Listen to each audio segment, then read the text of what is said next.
Allegations against me are 100% false, and I feel confident that in the next couple of days that I'll be vindicated and everything will be alright. Words of confidence from rap star Sean Puffy Combs, made after he posted $100,000 bail on 3 counts of weapons charges.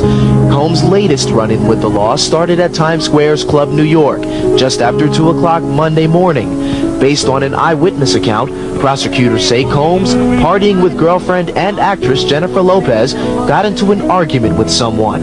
That person reportedly then threw a stack of money in Combs' face. The fact that Mr. Combs has been arrested is because some person alleges that he had a gun.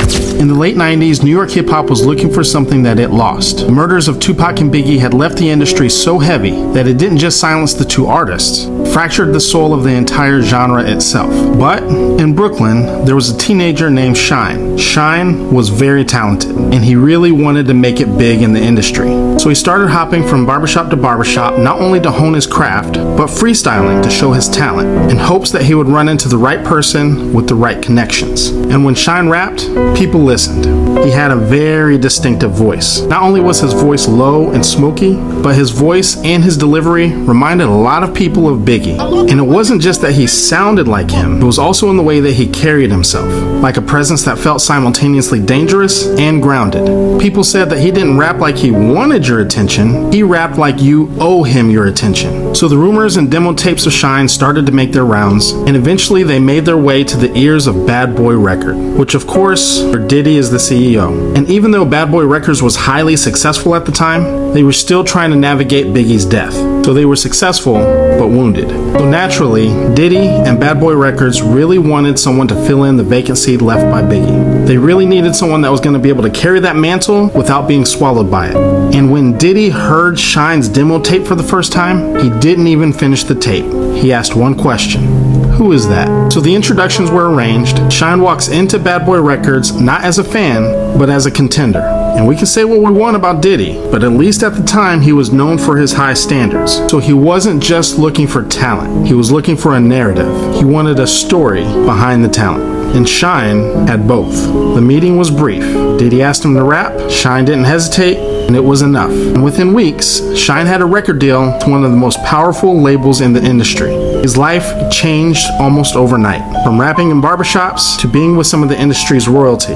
It seemed like everything was going well, but Shine ran into a problem. On December 27th, 1999, just 2 days after Christmas, went to a nightclub with Diddy and Jennifer Lopez. I forgot to mention that Diddy and Jennifer Lopez were dating at the time. So the club was packed, not only with celebrities and athletes, but also with local New Yorkers, including a man named Scar. And even though Scar isn't celebrity status like Diddy, J-Lo, or even Shine for that matter, people in the New York streets knew exactly who he was. And at some point in time, allegedly, bumped into Scar and Scar spilled his drink. People started pushing, shoving, and arguing, and at some point in time, allegedly, Scar threw a stack of cash in Diddy's face. And before you know it, guns are drawn and there's multiple shots fired. And naturally, the crowd scatters in panic. 3 people were hit with gunfire, including Natanya Rubin, who testified at the trial. I was just out with friends. In another development today, Natanya Rubin, who was hit by a flying bullet during the shooting, criticized the media. I'm not famous. Does that make me any less valuable? After the shots were fired, Diddy, J-Lo, and Shine took off. They left through a side door, got into a black SUV, and sped off. Involved or not, Puff Daddy is facing charges after he and Lopez were caught fleeing the nightclub shooting with a stolen gun in the car. Charges have been dropped against Lopez, but Combs, his bodyguard, and the driver are all charged. It hasn't been determined who had possession of the gun, but his lawyer says the car is registered to Puff Daddy's record company. And yes, it's true that it was registered to Bad Boy Entertainment. But you know what's more important, sir? That he never went in that van to that club. He went in a private limousine.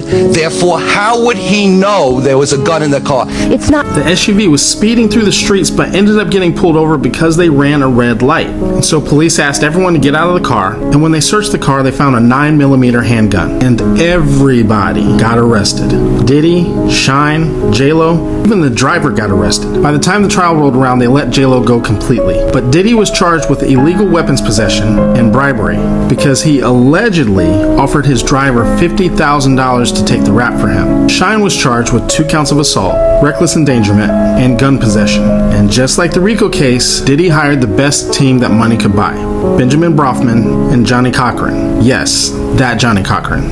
Fresh off the OJ case, Johnny Cochran. And Combs' high-profile team of lawyers, which includes Johnny Cochran, say they expect the judge to ban both from being entered into this case. These cases you heard about today in Moline, Illinois and in Washington, D.C. have been around for more than 2 years, and nothing's been done on them. And we think that's, again, an attempt by this particular DA to shore up his case. And everything that's happened in this case is not through a coincidence.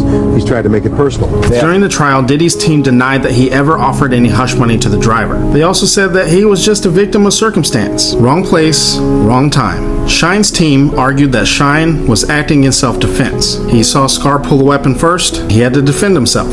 And as the trial progressed, people started to notice that Diddy started to distance himself more and more from Shine. But here's where things get interesting. Remember one of the witnesses, Natanya Rubin, who got shot in the face? Well, she said that of all the shooters, it was Diddy that shot her in the face. I was a victim of a shooting that night in the club, December 27th, 1999, shot in the face by Sean Puffy Combs. And So one of the guys that was with Scar, apparently Puffy gestured in some type of way that they didn't like, and one of the guys that was with Scar slapped him in the face with a wad of money. And never in a million years did I think it would escalate to a shooting. And then I see Shine, I hear the raised voices, and I see Shine and Puffy start backing back. Now, we don't all watch the Hood movie or whatever. We know what it looks like when people are backing back and reaching from their hip to pull. So as they were backing back, they were drawing from their hip. And I turned to tell my friend, like, "Ooh, girl, watch out. Oh my God." Because there was really nowhere for me to go.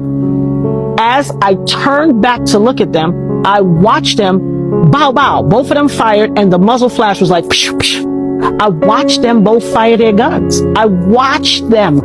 I got hit right here, in my nose, in between my eyes, which means I'm facing directly at you. And I watched him shoot me. But in the end, Diddy was acquitted on all charges. Shine, however, was convicted on 2 counts of assault, gun possession, and reckless endangerment. And he was sentenced to 10 years in prison. What happened that night might not ever be fully known, but a lot of people feel that Shine ended up being the fall guy for Diddy, not only by throwing him under the bus, but also intentionally distancing himself from him with the intent for the courts and the jury to believe that he was the main culprit, leading Shine to take the conviction and allowing for Diddy to go free. Since then, Shine has been released, but deported back to his home country of Belize back in 2009. Natanya Rubin ended up having multiple surgeries, but to this day, she still speaks out about the case.